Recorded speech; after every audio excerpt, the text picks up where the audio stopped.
doing you guys great. I try to see everything.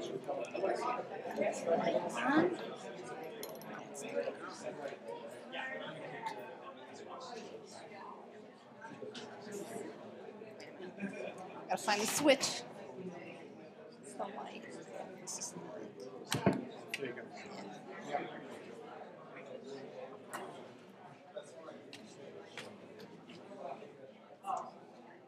I want to welcome you all to the Nashua Public Library. My name is Carol Iman, and I'm the library's Outreach and Community Services Coordinator. And I have a few announcements before we get started. On Wednesday night, we're having another program, a little bit different. This is called Why Does My Dog Do That? We'll have Dr. Michelle Posich here. She's a vet in Nashua who specializes in behavior therapy for animals. You do need to register for that event, so I'm going to pass around a clipboard, and if you'd like to sign up, just put your name and your email address on there. You can also take the green flyer that tells you about that program. And then, of course, this summer we'll be having our box lunch concert series on Wednesdays and our outdoor concerts on Thursday nights. And the summer fun calendar just came out today. There's some copies out on the table outside the door. So be sure to pick yours up. So I'm going to also hand out a different clipboard, which is a sign-up list for our email newsletter. So if you want to be on that, so you can be sure to hear about all the concerts coming up, just sign up. And I also want to remind you that the speakers' books will be available for sale and signing after the program outside in the hallway. Our guest tonight is the Roy L. Furman Professor of Law and Leadership at Harvard Law School, and he's the director of the Edmund F. J. Safra Center for Ethics at Harvard University. Previously, he was a professor at Stanford Law School and at the University of Chicago. He clerked for Judge Richard Posner on the Seventh Circuit Court of Appeals and Justice Antonin Scalia on the U.S. Supreme Court. He earned a BA in economics and a BS in management from the University of Pennsylvania, an MA in philosophy from Cambridge, and a JD from Yale. Please welcome Lawrence Lessig.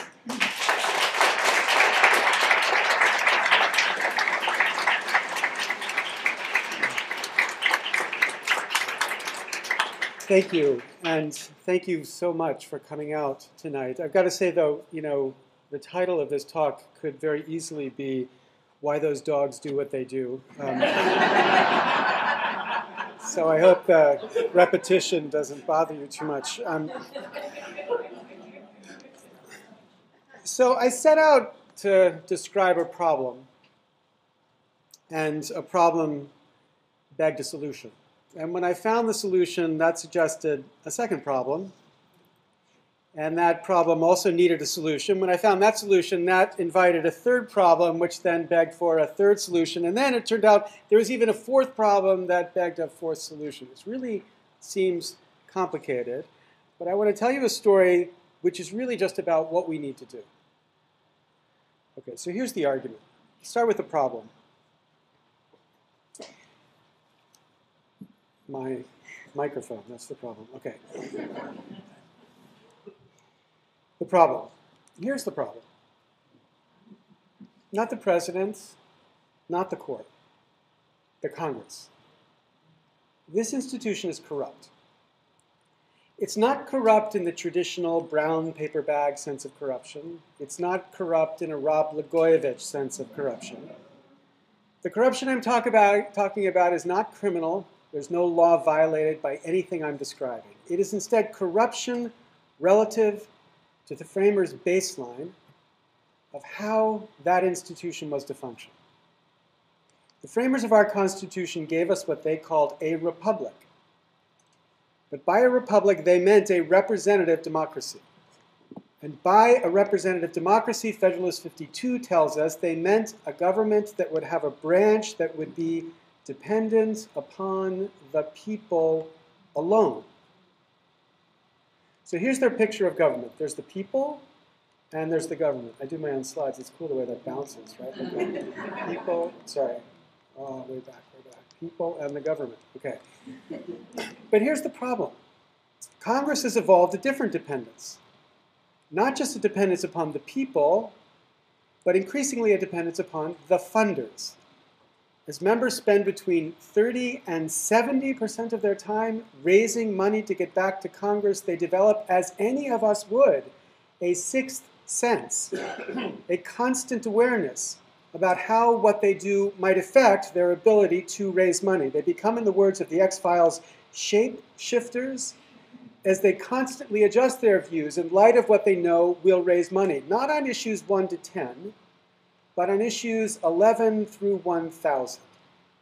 As Leslie Byrne, a Democrat from Virginia, describes, when she came to Congress, she was told by a colleague, quote, "Always lean to the green." And then to clarify, she went on, he was not an environmentalist. Now the point is, this is a dependence too, but it is a different and conflicting dependence from a dependence upon the people alone, because, surprise, surprise, the funders are not the people. 0.26%. I know you're thinking he's a lawyer, he doesn't know how to do percentages, but I really mean 0.26%. 1/4% of Americans give more than $200 in a congressional election. 0.05% give the maximum amount in any congressional campaign. 0.01%, the 1% of the 1%, gives more than $10,000 in an election cycle. And my favorite statistic so far, 0.0000063%, 196 Americans have given 80% of the super PAC money spent in this election so far. The Occupy Wall Street people are proud of the "We are the 99% slogan. Bad marketing. They are the 99.74%, or the 99.95%, or the 99.99%, or the 99.9999937%, depending upon which statistic you want to fix on, to focus on precisely how little influence they have relative to the influence of the funders. Now, the Supreme Court doesn't get this yet, but they will. This is corruption. It is corruption of the dependence the framers intended our Congress to have, a dependence upon the people alone, because it's a dependence as well upon the funders. It is dependence corruption. Now, a lot of the people I talk about this issue with say, well, so what? Who cares what the framers cared about? They also didn't think African Americans should be citizens or women should vote. So what if they thought this would be a kind of corruption to have a Congress that wasn't focused exclusively upon the people? But we should care, because this corruption has a very pronounced effect. Here's its most important effect, in my view. Number one, Americans believe. And I think Americans are right to believe, but let's put that aside for 1 second. Americans believe money buys results in Congress. 75% of the people we polled for the book that I published last fall said money buys results in Congress. A little bit more Democrats than Republicans, but I guarantee you before the Republicans took control of the House, it was just as many Republicans as Democrats. So whether it's 2/3 or 3/4, here is the one thing we Americans all believe. Money buys results in Congress. And that leads to point number two. That belief erodes trust in this institution. ABC New York Times last year compiled a poll that said 9% of Americans had confidence in Congress. 9%. You know, we should put that in some context. It's certainly the case at the time of the American Revolution, a higher percentage of Americans believed in the British Crown than believe in our Congress today. And that leads to point three. This low trust erodes participation. Rock the Vote, which organizes and turns out young voters, and organized and turned out the largest number of young voters ever in the history of American voting in 2008, found in 2010 that a significant number of their voters were just not going to show up. So they polled them. And the number one reason by far, 2-to-1 over the second highest reason, was no matter who wins, corporate interests will still have too much power and prevent real change. And it's not just kids. The vast majority of Americans who could have voted in 2010 did not vote, in part at least because of this belief. That is the problem. Okay, so what's the solution to that problem? If it's a systemic problem, that the funders are not the people, the systemic solution is to make it so that the funders are the people. To give them away that looks like give Congress away. A lot of people want to do that, but that's not what I mean. I mean give Congress a way to fund without Faust, without selling their soul and thereby alienating most of America. And the one way to do that, and I increasingly think the only way to do that, is to openly and loudly proclaim in favor of what I'm going to call here citizen-funded campaigns. Okay, so this is a little bit different from the language you usually hear. I'm not talking about public-funded campaigns. I want to explain why. But citizen-funded campaigns, what exactly would that mean? Well, the first point is, the internet notwithstanding, we have to recognize we're going to have to fund campaigns in the future. They cost money. And so the question is, by whom should they be funded? Should they be funded by citizens or by non-citizens? Non-citizens like the Chinese or the French, or whether or not corporations or persons, no one has said they are citizens of the United States. So when most Americans are framed, given a question that frames it like this, between citizens and non-citizens, they say, of course, citizens should be funding campaigns. But which citizens? Should it be some citizens or all citizens? So, because right now we have a system where some citizens fund campaigns. Large dollar funded campaigns funded by a small percentage of Americans, the 0.26, 0.05, 0.01, whose per capita participation is radically different. So if you take the per capita contribution according to different income levels, this is the way it breaks down. There are people down at this level, you just can't see them here. But as you go up, the tallest guy right here is the 1%. The 1% has 10 times the per capita contribution of the 99% combined. 10 times. Now, if you step back from that, there's something weird about that fact inside of our democracy.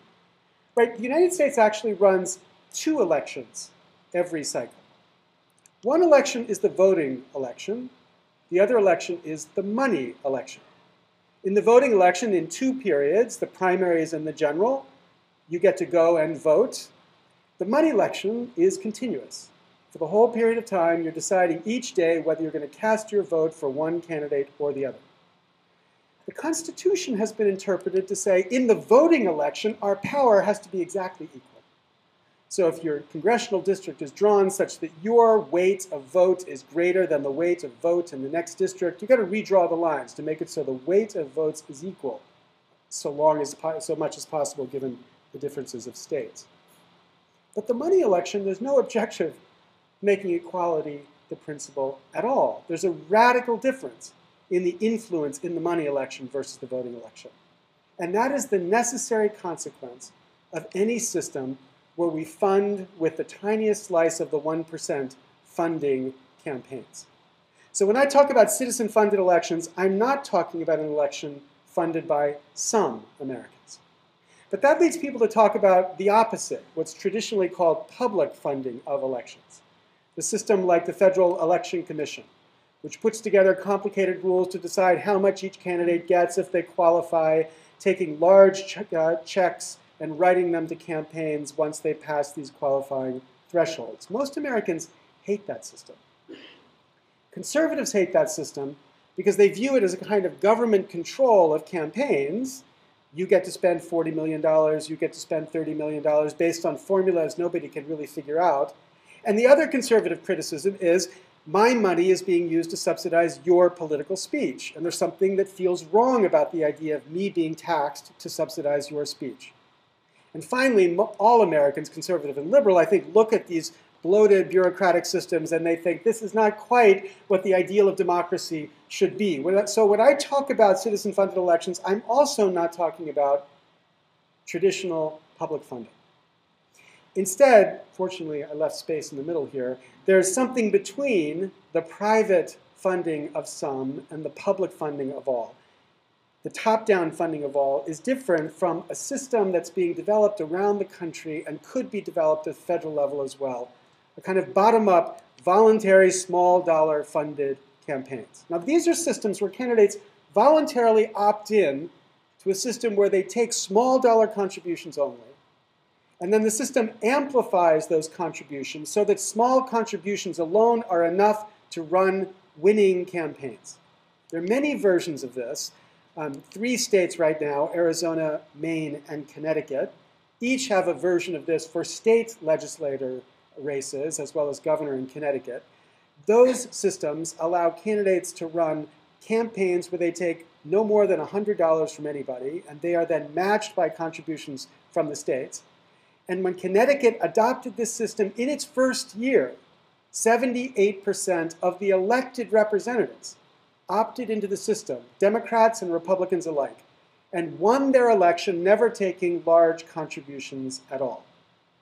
Now this system, this kind of system that Maine, Connecticut, and Arizona have, answers the criticism that the government is controlling the amount of money that people have, because of course, the only money you get as a candidate is driven by the amount of money you individually raise. So it's a bottom-up decision, how much money you have, even though the government magnifies it. But it doesn't answer the other conservative criticism, which is my money is subsidizing your speech. Because the matching fund amounts are pretty big, and because they're pretty big, it means that people are having speech subsidized beyond what, in fact, they pay in taxes. So that led me to think in my book, Republic Lost, whether there was a way to answer the conservative criticisms while achieving the objectives of small dollar funded campaigns. And so I put together what I call the Grant and Franklin Project. So here's how this works. Here's all of us citizens equally. It turns out all of us citizens equally contribute at least $50 of our money to the federal treasury. Contribute in quotes. I'm talking about taxes, right? So whether it's through payroll taxes or income taxes or Social Security tax, whatever, we pay, all of us, every year, at least $50 to the federal treasury. So the Grant and Franklin Project says, okay, let's rebate that first $50 all of us are paying in the form of a democracy voucher, which you can then give to a candidate, and a candidate can use if that candidate agrees to fund his or her campaign with democracy vouchers only, plus contributions limited to $100 from any citizen. So Grant, $50, and Franklin, $100. Right. Now, $50 per voter is $7 billion. That's 3 times the total amount raised and spent in 2010. So 3 times is real money. But the important fact about this money is that it is representative. It comes from all of us. It is a bottom-up system that allows campaigns to be funded with small contributions only and guarantees that when Congress is dependent upon its funders, when it is responsive to its funders, it's responsive to us, because it's only citizens and all citizens who are in the business of funding these elections, restoring this conception of a dependency upon the people alone. So I set up the problem. The problem is corruption. I said the solution here is citizen-funded elections. But that invited problem 2. Because the question that's now asked is that enough? Given the non-citizen-funded super PACs that are out there, are citizen-funded campaigns enough against them? And the simple answer is no, it's not. In the age that we've entered, the age of the super PAC, where all super PACs are not as fun as the Colbert super PAC, super PACs are instead much more evocative of Tony Soprano than of Stephen Colbert. Indeed, that dynamic was presented to me quite starkly in a panel that I was on with Senator Bai, who described what life was like with super PACs in Washington today. He was responding to a question by somebody who said, you know, there's no good evidence that money buys results in Congress. And Evan Bai rolled his eyes and he said, you know, you have no idea how radically different Washington is today than it was before Citizens United. He said before, incumbents were perfectly confident they could always win re-election. They were confident enough to do what they thought they wanted to do or they thought was right because they thought they could win re-election. Now, every incumbent is terrified that 30 days before the election, some super PAC is going to come in on the other side and drop $1 million against that incumbent. So what does the incumbent do? And as Bai described, and I've reframed it just a little bit to make it clear what this is describing, the incumbent has to buy a kind of super PAC insurance. Insurance in the sense that when somebody comes and drops $1 million on one side, the insurer pays to drop $1 million on the other side, to balance it out at least. Okay. But how do you buy insurance? All of us have a pretty clear intuition about that. You pay your premium in advance. You pay your premium in advance. And how do you as a senator pay your premium in advance? You behave in the way the super PAC likely to support you wants you to behave. So, Senator, we'd love to help you, but we can only help people who vote at least 80% on our scorecard. Now you have a target that you have to meet so that you know when the election comes, you have the support of whether it's super PAC on the left or a super PAC on the right to have your back. So without even spending $1, the super PACs begin to channel candidates directly into the space they want them to be so as to guarantee the protection they need when the election comes. It is a protection racket. The sort of thing Tony Soprano understands, even though Tony Kennedy has not yet figured it out. Okay, now this is precisely what Citizens United gave us. And what I think that means is that we need something more than just citizen-funded campaigns, and that's problem 2. Well, if we need something more than citizen-funded campaigns, solution 2 must be something to respond to this decision by the Supreme Court. We need either to find a way to get to get Justice Kennedy to flip, or we need to think about the way the framers gave us to bring about a change to address the particular problem that Justice Kennedy has created. But here's the critical point. That amendment needs to respond to this decision. There are a lot of amendments floating out there, amendments that say corporations are not persons and money is not speech. But the critically important fact that people are not focusing on is that the Supreme Court did not say because corporations are persons, Congress can't regulate their speech. That wasn't the reasoning of the Supreme Court. The Supreme Court was focusing on a First Amendment that simply says Congress shall make no law abridging freedom of speech. And as Justice Scalia explained in his concurrence, the amendment is written in terms of speech, not speakers. Its text offers no foothold for excluding any category of speaker. We are left simply with the question whether the speech at issue in this case is speech covered by the First Amendment. It was political speech. No one obviously could say that political speech was not protected by the First Amendment. Thus, in my view, it's not even clear that if you got an amendment to the Constitution that says corporations are not persons, it's not clear to me that would actually overturn Citizens United. Because at least Justice Scalia could form a new majority of 5 that said the issue isn't whether they're persons or not. The issue is this is a regulation of speech, regardless of who the speech is by. So instead of aiming at this abstract, quasi-geeky legal idea of corporations not being persons, I think we have to instead aim right at the heart of what Citizens United was talking about. So I would think an amendment that looks something like, Congress shall have the power to limit, but not to ban. I don't think Congress should ever have the power to ban anybody's speech, whether it's corporations or non-citizens or dolphins. All of them should be permitted to speak, but Congress needs the power to limit their participation so that nobody shapeshifts to assure the dominant support of that entity versus the support of the citizens. This is the core of an amendment that would respond to Citizens United. But as you see, this is number 2 in amendment. Because I think the critical first thing that we have to do is to, in that amendment, also assure that Congress guarantee that we opt out of a system where a tiny slice of the 1% fund our elections and go to a system where the vast majority of us are funding our elections. So these 2 elements, I think, are essential to any constitutional reform. So if problem 2 was Citizens United, solution to problem 2 is what we could think of as this anti-Citizens United amendment. Okay, but then, sadly, that's not the end, because there then is problem 3.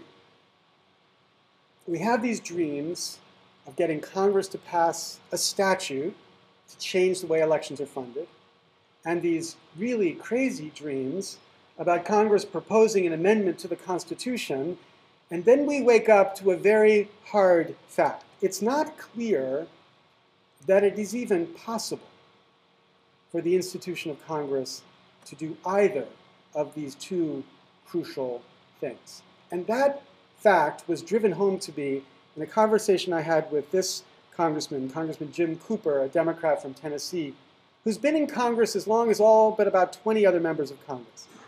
And he said, you know, what you've got to understand is that Capitol Hill has become a kind of farm league for K Street. K Street, where the lobbyists work. What he said is members and staffers and bureaucrats have an increasingly common business model in their head, a business model focused on their life after government, their life as lobbyists. Public Citizen calculated between 1998 and 2004, 50% of the Senate left to become lobbyists, 42% of the House. Those numbers have only gone up, and as United Republic calculated 2 months ago, the average salary increase of a member of Congress leaving to become a lobbyist is 1,452%. So in a world where everybody depends on the system surviving for their future, for their retirement, for their kids to go to school, how could we ever imagine them changing this system? Or more sharply, how could we ever imagine 2/3 of them voting to pass a constitutional amendment to change this system? And I think the honest answer we've got to give to that is right now we can't. On their own, they won't vote to change the system. And that's what I call problem 3. Which required a little work, but okay, I came up with solution 3 here. So the Chatterati out there say the really interesting division in American politics is between the left side and the right side. In my view, the interesting division in American politics is between the inside and the outside. The inside, which is inside the Beltway in Washington, D.C., and the outside, which is the rest of the United States. And when you think about what the insiders talk about and what the outsiders talk about, you realize what the insiders are focused on has nothing to do with what the outsiders care about. And indeed, if I could borrow and remix this cover a little bit, we could say that the DC is from Mars and we are from Earth. So the point about this is to recognize the inside and the outside each have their politics, but the outside politics is becoming increasingly important, what we could call the exopolitics of our political system. And the exopolitics is not a politics of politicians. Those people involved in this outside the Beltway political movement are not congressman wannabe or senator wannabes. They are instead citizens engaging in politics, demanding that their politics change. And if we look back over the past 14 years, we have seen increasingly frequent waves of open source energy directed towards this politics of changing the way politics works. I think the first of them is actually MoveOn in 1998, when Congress, the insiders, thought that the important national issue was to impeach a president for lying about the fact that he had had sex, or we would call it sex, who knows what he called it, but sex with an intern. That was the important issue that required stopping all of the work of government and focusing exclusively tens of millions of dollars to investigate and then to prosecute. And a couple of programmers in California said, this is insane. There are real problems this nation faces, and we should not be wasting our time on this issue. So they started a list, moveon.org. Within a couple weeks, millions of people had joined the list, Democrats and Republicans alike, demanding that Congress move on. And it was the first time we saw the infrastructure of the net facilitating an explosion of this kind of grassroots political movement. I think the Tea Party in 2009, at least the grassroots part of the Tea Party, which I think the Tea Party Patriots nicely represents, is a similar movement that gets empowered by an infrastructure that allows them to organize and bubble up in a way nobody predicted, even if Fox and the Beltway Republicans tried to co-opt them. I think the Occupy movement is a similar kind of exopolitics bubbling up. I think the extraordinary movement that killed the SOPA and PIPA bills at the beginning of this year is another fantastic example of this bubbling up political power that the internet is bringing alive. And what's really striking is since the SOPA victory, there have been a series of similar and more frequent victories on issues that have come to the surface, that have gotten people's anger and attention and mobilized them to the point now that firms are fearful of these net uprisings that seem at a drop of a hat capable of being inspired if the right issue presents itself. As one tech company insider put it, it's cyberbullying for tech companies. So this is the opportunity, but I think the thing we have to understand is that this kind of political energy demands a different kind of, quote, leadership. This is a fantastic book that was written about 6 years ago, and I only came across it recently, by Brofman and Beckstrom, The Starfish and the Spider. And the metaphor they're using is between two different kinds of organizations. A spider, which has a central nervous system and a brain, and a starfish, which has no central nervous system or a brain. So if you chop the head off of a spider, it dies. If you chop a starfish in half, you've got two starfish. Okay? So the idea is these movements are not spiders. They're starfish, which means they can't be commanded. They don't have a central nervous system. There's nobody to order. They might be nudged. They can be encouraged. But the metaphor here that captures the energy is more like the politics of body surfing, where you stand in the water and you wait for the right wave, and once it comes, you can feed it, you respect it, and you encourage it. But that's the most you can do with politics like exopolitics. Now, I think if there's hope to us addressing this issue and doing something about it, it's here. It's in this exopolitics movement. So if the problem number 3 was that insiders have captured our political process, the solution is to imagine exopolitics actually doing something about it. But that itself then invited problem number 4. The corruption I'm describing here requires a constitutional solution, even if it's not Article 5, even if it's not amending the Constitution, even if it's just a statute to create citizen-funded campaigns. That's a fundamental change to our system. And in our history, there has been just one time where we have tried fundamental change to the political system without a cross-partisan movement pushing for it. And that one time was the Civil War. Not a good example. Every single other time that we've had a fundamental change to the way we've thought about our political system, it has been a cross-partisan movement, by which I don't mean bipartisan, where we all get together and sing kumbaya as if we have no differences between us. I mean a movement that cuts across partisan lines, where a Democrat and a Republican both can, in good faith, say, I agree with this change. But the problem is that exopolitics today is extremely polarized. Like everyone in our political culture, whether politicians, political parties, the media, even the .orgs that drive political motivation, all of these organizations practice this business model of polarization. And the business model of polarization is that you profit most the more you divide people, the more you teach people to hate each other.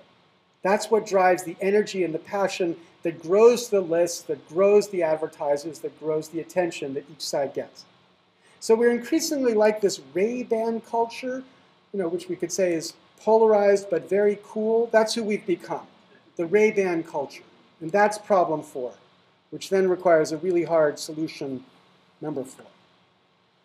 How could we get beyond this us versus them, the politics of polarization? And I think it begins with a recognition. We take inspiration from Thoreau, 1846, when he was living around Walden Pond, and he wrote the book on Walden, which he said, there are 1,000 hacking at the branches of evil, to one who is striking at the root. Call that one the root striker.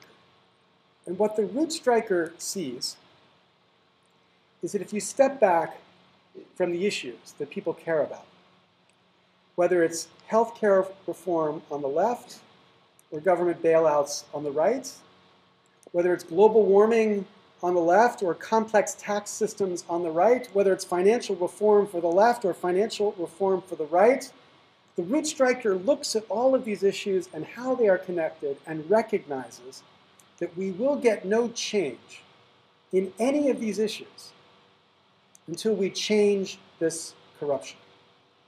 The corruption of money inside of our system will always give a very small number of Americans the opportunity to block any fundamental reform on either the left or the right. But today, in our ordinary political system, there's a conspiracy of silence around this issue. Neither candidate in this presidential election will mention money in politics once. Indeed, Barack Obama's campaign is now airbrushing his references to Citizens United from their web pages, because neither side has the temerity or the hypocrisy, you could say, to raise this issue and make it a cause, since both sides are so dependent upon money from the tiniest slice of the 1%. So the challenge for people who believe this is the most important issue, for the root striker here, is how do we force the issue back into the center of the political debate? What do we do? And here are 3 steps. Number 1, the exopolitics movements have to recognize the need for a certain kind of change. They need to recognize the need to become alliances focused on a common ground. So, by an alliance, I mean a diverse yet cross-partisan movement. So think of this alliance, not of this alliance. Or for us, imagine the alliance that could link a group like this with a group like that. An alliance where we respect our differences, we acknowledge our differences, but we identify a common ground. Now, by a common ground, I don't mean a common end. I don't think we have common ends if you describe the full range of active political movements in the United States. Instead, what we have is a common enemy. And the common enemy is this corruption. It is this picture of influence inside our government. And so this exopolitics movement has got to move to a place where people with respect can acknowledge differences but focus on this common objective of ending that corruption. Number 2, we have to find a way as people to make the recognition that we, in this root striker moment, have manifest, to make it visible, to make the commitment to reform visible. And on the tables outside, we have the beginning of something we call the Anti-Corruption Pledge that allows people to go to the site and signal themselves which changes they think are fundamental. So publicly fund public elections in the way I've described, limit independent expenditures, end the revolving door, reaffirm when the Declaration of Independence spoke of entities endowed by their creator with certain unalienable rights. They were speaking of natural persons only. You say what reform you think is essential. Then you share that with your friends, share that on your webpage, share that on your Facebook page. But when we get 1 million or 10 million Americans who have made that same commitment, the technology then turns them around on their representatives and demands their representatives make the same pledge to support specific bills that each map on these 4 principles. So that if we could make visible this commitment, we could begin to force it back into the center. And then number 3, the hardest thing for reformers to begin to think about. So Article 5 amendment process that you're familiar with most ordinarily, because this is the only way we've ever amended the Constitution. Imagine Congress proposing an amendment. With some water.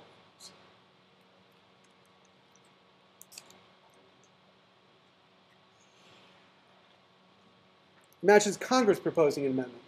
2/3 of Congress proposed, 3/4 of the states ratifying. When the framers were considering Article 5, someone said, what if Congress is the problem?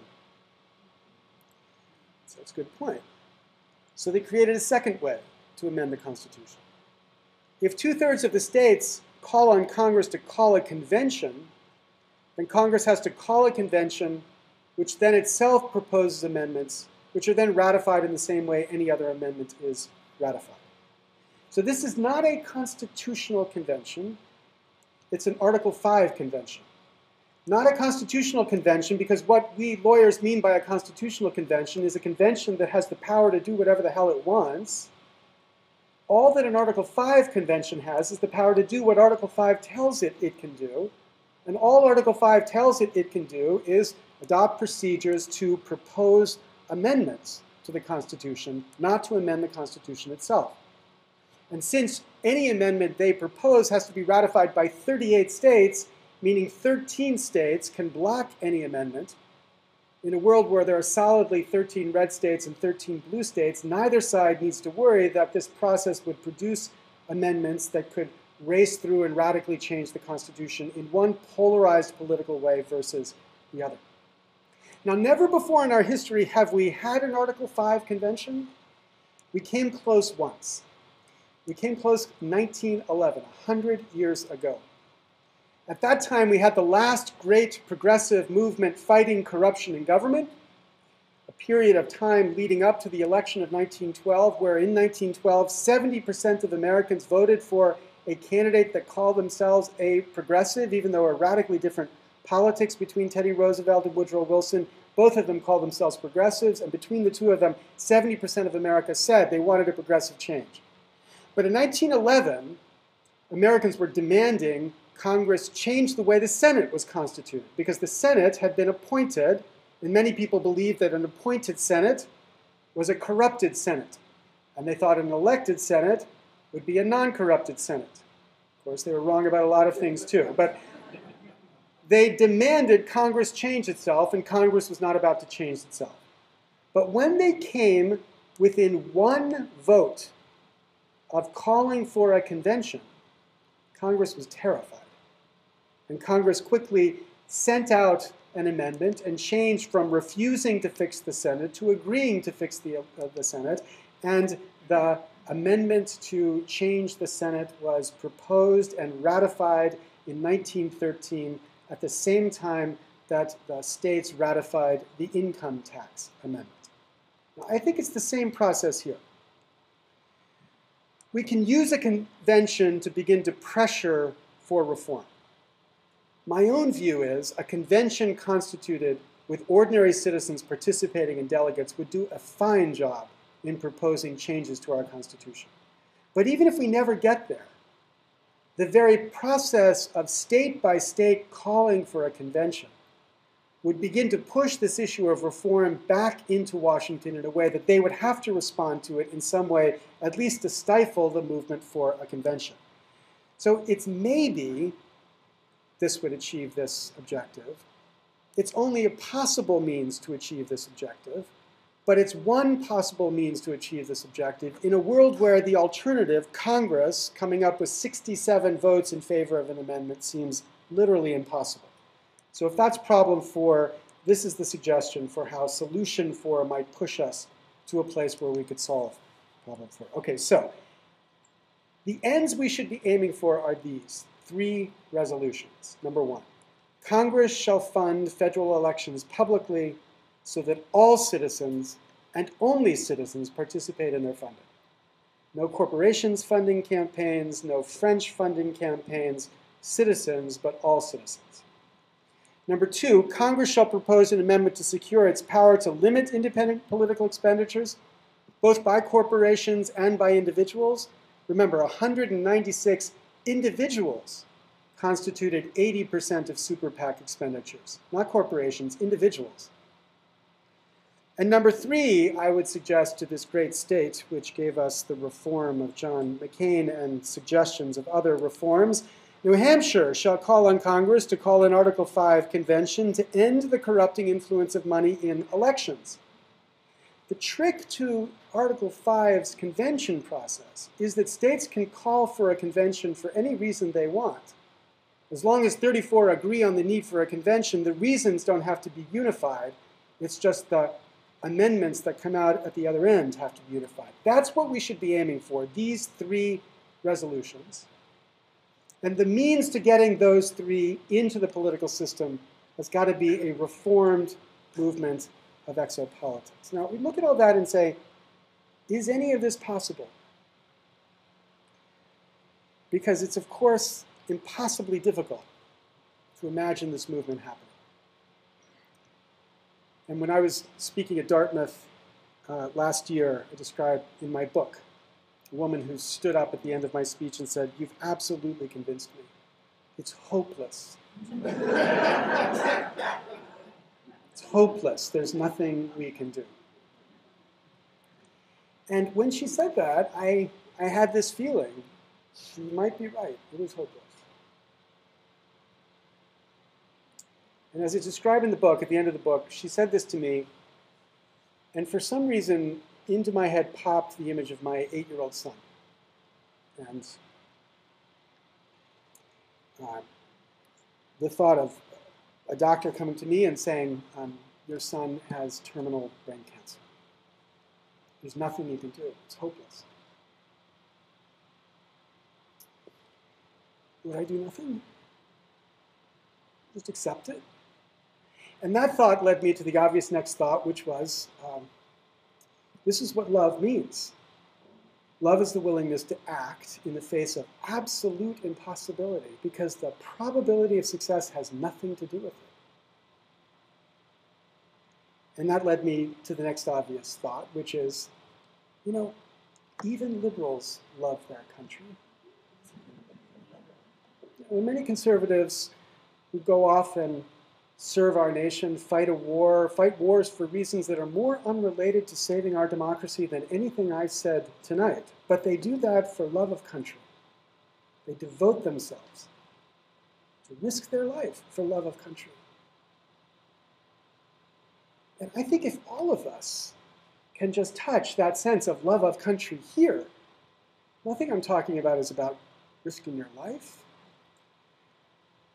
That sense of love gives all of us the reason to do whatever the hell we can, even if it's absolutely certain it's impossible to succeed, to do something to save this republic. And in this sense, I think the Occupy movement misstates it a bit. I'm not talking about the 99%. In this sense, I'm talking about the 100%. You know, I'm a lawyer. We don't do numbers well. 99.74, 99.95, these are rounding errors. We are the 100%. It is the 100% of America that would stand up and say a democracy that is as corrupted as this democracy is must be changed. All of us believe that. Ben Franklin was carried from the Constitutional Convention in the summer 1787. He was stopped on the streets of Philadelphia by a woman who said, "Mr. Franklin, what have you wrought?" Franklin said, "A republic, madam, if you can keep it." A republic, a representative democracy, a government dependent upon the people alone. We have lost that republic. But we have to do something. We have to do everything to fix it. Thank you very much.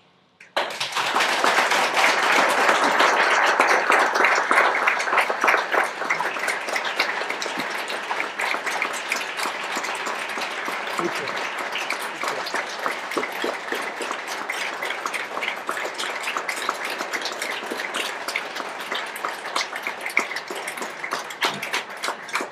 So I'm happy to take questions or abuse or whatever. Right here. So you mentioned King Street briefly, and that Congress people were only making like 14 times what they were making in Congress. That incentive would still be there even if we reform consumer tax and the campaign contributions and stuff like that. So I don't think it will. Here's why. So the question is, The suggestion is that even if we change the way we fund elections, even if we deal with super PACs, congressmen will still enter the revolving door to become lobbyists because they'll still want to make all that money as a lobbyist. But the most interesting statistic that I came across when I was writing my book was that in 1974, the average salary of a lobbyist was the same as the average salary of a staffer on Capitol Hill. And in that world, why would you want to be a lobbyist? Why not be a staffer? Because at least you're right there doing something. And the point is that in a world where lobbyists are not the conduits through which campaign funds flow, the kind of channel that congressmen are so dependent upon, they're not worth as much. They're worth something. In my utopia, they're still lobbyists. They're helping the government understand how the government's going to screw up whatever the government does next, right? That's their job. But they don't serve the purpose of also funding campaigns. You know, as John Edwards used to say when we used to quote John Edwards,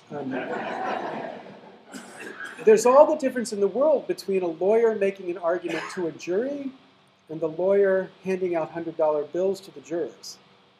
And our lobbying system doesn't understand the difference between that. And if you made a difference between that, the value of lobbying would go down, the salaries would go down, and maybe lobbyists would be an important profession, but they wouldn't be so attractive that you build your whole model of going to Washington around the idea of retiring as a lobbyist. So I would also support the idea of strengthening the revolving door, but I actually think the economy, the economics of it, takes care of most of the problem if we change the way we fund elections. Yes, sir. How would you prevent people from organizing to campaign for the vouchers that are in your pocket? Like writing a super PAC the other campaign. So the question is how do I prevent the idea of people campaigning to organize around vouchers? I don't. I encourage it. Because if you can convince 10,000 of your fellow citizens to devote their voucher in one way versus another, that's a measure of political support for the idea. You know, the idea of American politics is not to enforce equality. It's to make sure that the measure of power is the right kind of power, which is decisions by citizens to vote, and now I'm saying to vote with their voucher too. So if the NRA wants to say to its members, use your vouchers to support these candidates because these candidates are good, or if some union wants to say to its members, use your vouchers to support these candidates because these candidates are good, in my view, that's just an expression of the way democracy is supposed to work. Vote for these people and use your voucher for these people. That's very different from 196 Americans spending 80% of the money inside of elections, super PAC money inside of elections, because in that system, the money is not a reflection of individual decisions by citizens, hundreds and thousands of citizens. It's a decision by fewer people that are on a 767, right? So I don't want to equalize speech. I don't want to equalize power. I don't want to equalize influence. I just want the unequal influence to be tied to the thing that was supposed to control inequality, namely the democracy as it manifests itself. Yes, ma'am. I actually have 3 questions, but the questions are always in the context. One is, can Congress say no to holding the Constitutional Convention even if the states want it? The other is, in your book you mentioned Utah, and in the sample of our constitutional request that you recommend holding to that. And the third is, is there a common infrastructure in place for the campaign for the shadow conventions that you talk about in the book? Okay, so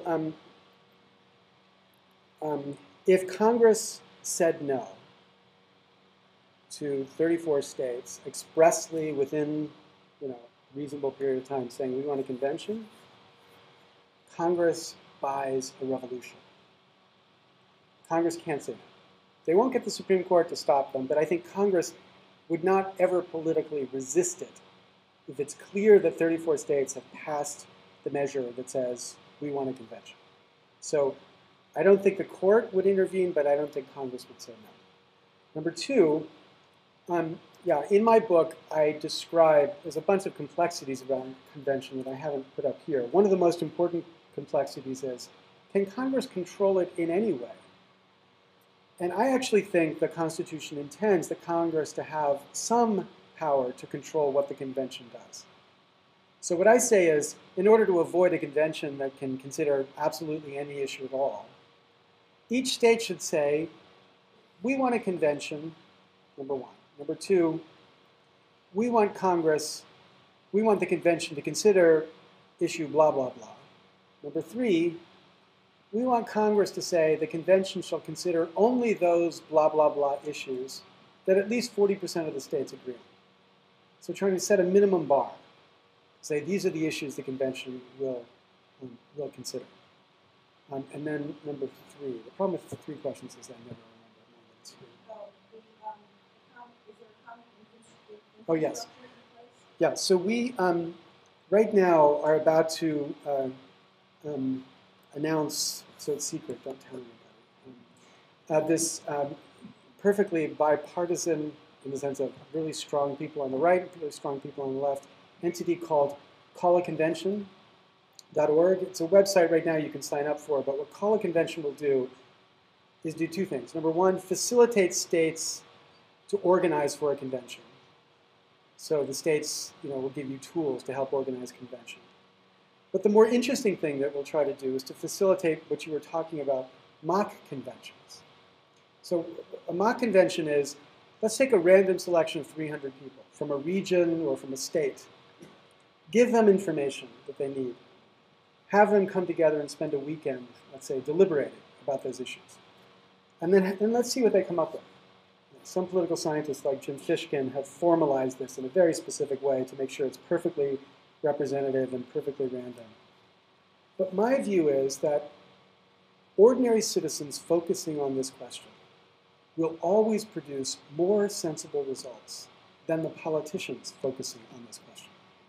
Because this is one of the few sports where the amateur is better than the professional. Because the amateur is just trying to think what makes sense. The professional is a professional because the professional knows this is going to hurt my interest or this is going to help my interest. So we need a forum where people are just thinking about what makes sense. And these mock conventions, we think if we hold 10 or 15 of them and post the results, it will convince more and more people that this process is actually a more sensible process for trying to think about how we get through this crisis than turning to politicians and asking politicians to solve it for us. So that's the second thing that this entity is going to do. But the first one stands apart. It's just, we'll give you the tools to help organize your legislature. And if we can get legislatures like, the 400 members of this legislature or other small states to take a lead. Hawaii right now has introduced a resolution around campaign finance as a reason to call for a convention. To get more of those, begin to service it and create the pressure that we need to. Yes, sir. In the first convention, the delegates were empowered only to make amendments to the outcome of the convention. Then when they got there, they just threw them all out and decided on all the new government. Stop them from coming to the convention. Okay, so first of all, that convention was not an Article 5 convention. Right? It was a convention called by the Congress that was constituted by the Articles of Confederation, but it wasn't constituted under Article 5. So that's why I'm saying there's a difference between a constitutional convention and an Article 5 convention. But even that convention said all that we've got the power to do is to propose ideas that we ask Congress to send out to the states. So they gave it to Congress, and they said to Congress, please send these out to the states, and then Congress sent them out to the states. Now, it's right that they changed the Articles of Confederation, even though the Articles of Confederation's rules were not complied by. So the Articles of Confederation said it had to be a unanimous number of votes in the states to change anything in the Articles of Confederation. But it was only 9 states that were required to ratify the Constitution. But again, I think that was partly because that was properly thought of as a constitutional convention. And nothing I'm talking about is a constitutional convention. What I'm talking about is a procedure to get the states to participate in demanding a forum where somebody other than Congress controls the discussion about how to fix the republic. and the forum produces an idea. It's like a symposium of the Yale Law Journal. Maybe just as crazy, maybe just as out of touch with reality, and if it is, we'll ignore it, just like every symposium of the Yale Law Journal is ignored, right? But it doesn't have any power beyond the power to propose. And I think if we all recognize that, then politically we take away any power they have to claim something beyond the power to propose. One back here? Well, there are two, but the one in the front first? Yes.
Right, so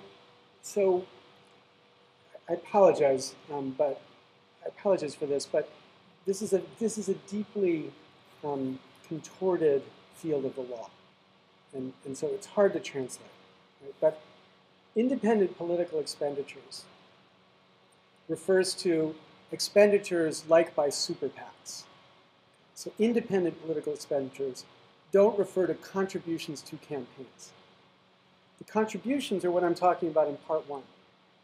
So if you create a system where only citizens can be contributing, but my system, for example, triples the amount of contributions that are possible, at least, without even considering the $100 contributions, you're increasing the amount of resources that campaigns have to address issues. And I hope they address issues in a more mature way than our classic 30-second hit ads do right now. But I don't try to address that in this. Okay? But what I'm addressing with this is just the independent expenditures that, as Senator Bai was describing, have totally overwhelmed the way Congress functions right now. Because they're terrified about whether their 86 of the 196 will support their particular idea and therefore back them up when they need to be supported with super PAC money. So this is just about addressing Citizens United. The second one is about addressing Citizens United and Buckley versus Vallejo. Buckley versus Vallejo said individuals can spend whatever they want, so George Soros or the Koch brothers. And Citizens United said Exxon can spend whatever it wants. And all I'm saying here is we can limit them, but I don't think we should ban them. I don't think we should be in the position of saying that any entity should not be banned. Now, a lot of people resist that point very strongly. I thought that's where you were going, so you actually asked a much more interesting question than I thought, so I appreciate that. But they resist that because they say, why should we have corporate speech at all? Why not just have us talking to each other? But the problem is when you add to the Constitution the statement that no corporation has any right, then I can write down, I'm a law professor, I can write down 100 hypotheticals you're going to hate. Here's one. No corporation can spend its corporate funds to support abortion as a method of family planning. So Planned Parenthood can't spend its money to promote abortion as a method of family planning. Or no union can spend its corporate funds to promote collective bargaining as a solution to labor disputes. Or no corporation can spend its corporate funds to promote net neutrality or reform of copyright legislation. Each of these laws is perfectly constitutional in a world where you say corporations are not persons and money is not speech, and there's no constitutional protection for any, quote, corporations. Now, the response is, well, the individuals still have the right, and that's right, but I want a world where there's opportunity for more than just individuals to enter their speech into the political marketplace. I want the widest range of speech. I just don't want domination such that the candidates are obsessed about the large funders and the large spenders. They should be obsessed about what all of us contribute and not so focused on these large contributions. In the back.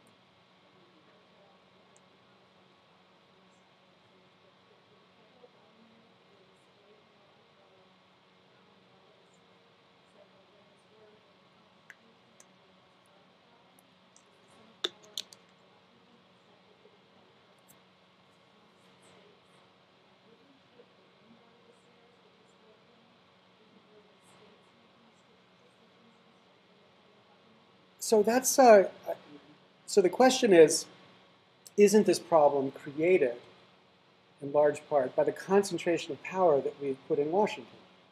And if we concentrate power in Washington, then of course people are going to gather around Washington trying to get favors, and favors are going to be handed out, and that's going to promote the kind of corruption that we're talking about. And if we decentralize power, there would be less opportunity for that kind of corruption. And there are strong, some of the people in the Tea Party movement I respect the most, people like Mark Meckler, who's now left the Tea Party movement, is now pushing for exactly this kind of reform, like how do you decentralize power, because decentralized power is less corruptible than centralized power. And my own view is, in some areas, I certainly agree with that. And if every state government were like, had representatives like 400 part-time representatives like New Hampshire, I'd be more confident of that. If you look at the New York legislature or the California legislature, you might be a little bit less sanguine about what states can do. But here's the point. Even if let's take a purely principled libertarian who says, I want a lower tax, I want to have a simple tax system, let's say a flat tax system, and I want to minimize the regulation of government. The current system of funding campaigns is a thumb on the scale against both of those policy objectives. The way we raise revenue in our tax system is the most efficient way designed to raise revenue for political campaigns, because our tax system is riddled with exceptions and loopholes, which every 2 years come up for a revote. And when they come up for a revote, the lobbyists call on the people who benefit from this to say, geez, we need support for your special loophole, for the special exemption, so therefore you need to give money to the following candidates to make sure that they're with us. Right? So the system for taxing encourages fundraising for campaigns, and the campaigns are not about to give up this incentive for people to contribute to campaigns.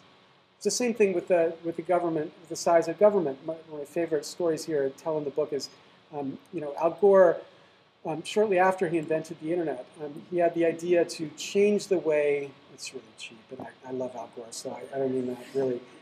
He wanted to change the way the infrastructure of the internet would be regulated.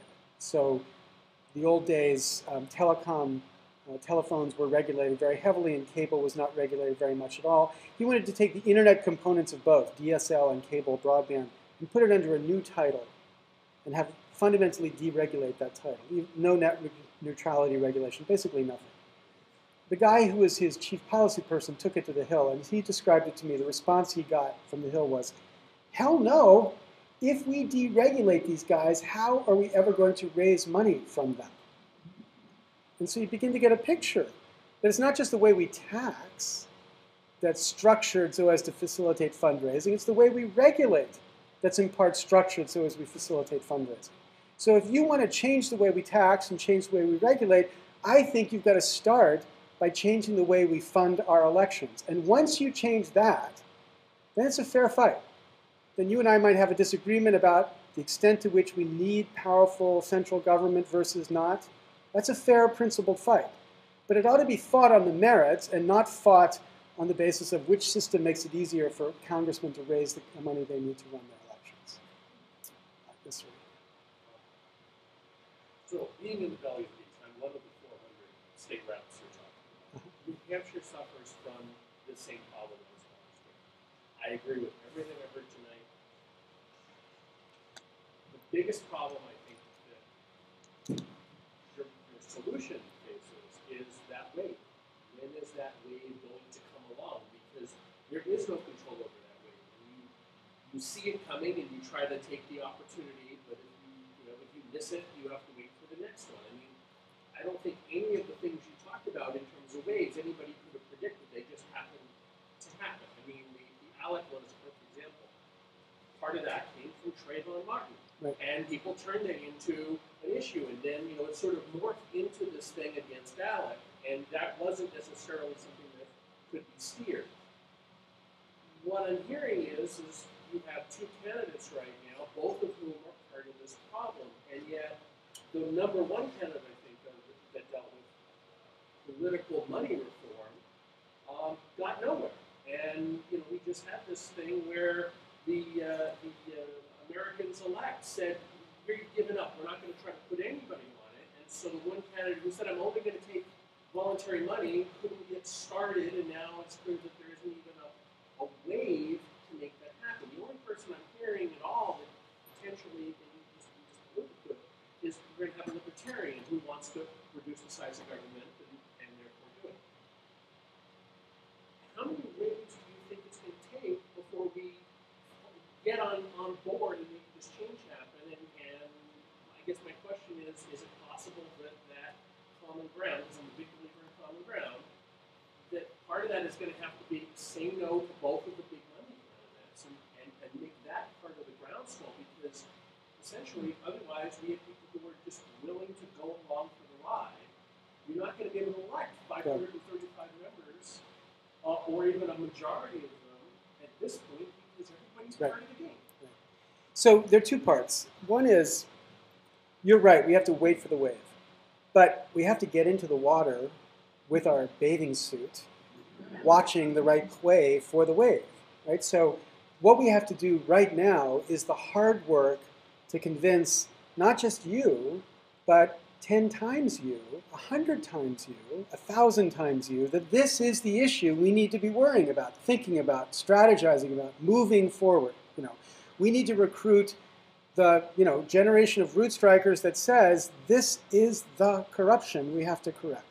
And when we have that recognition everywhere, then a wave that comes along and touches it in the right way can actually have a potential effect. That was Occupy Wall Street.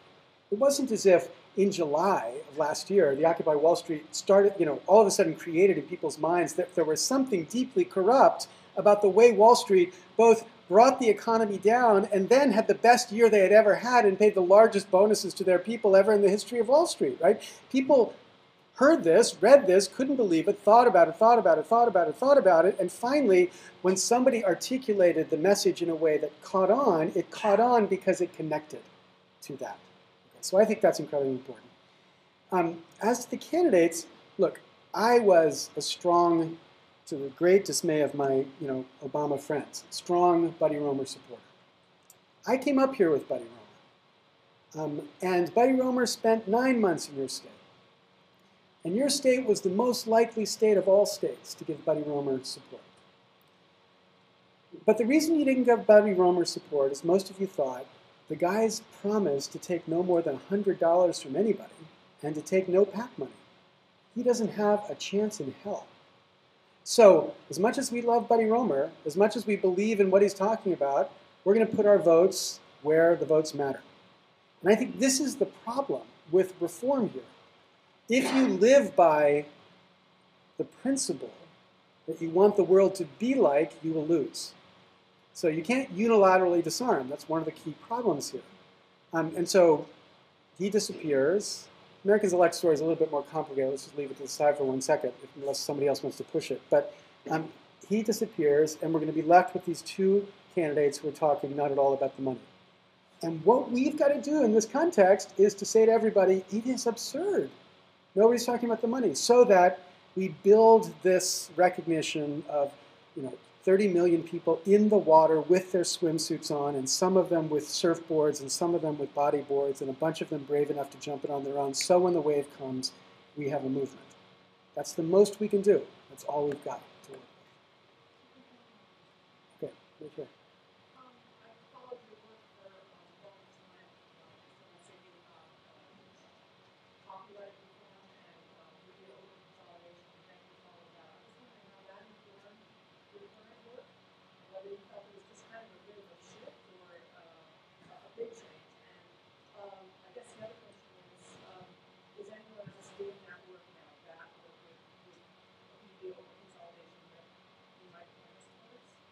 Yeah, so I did a lot of work trying to think about how to produce sensible policy for copyright, for example, and internet policy more generally.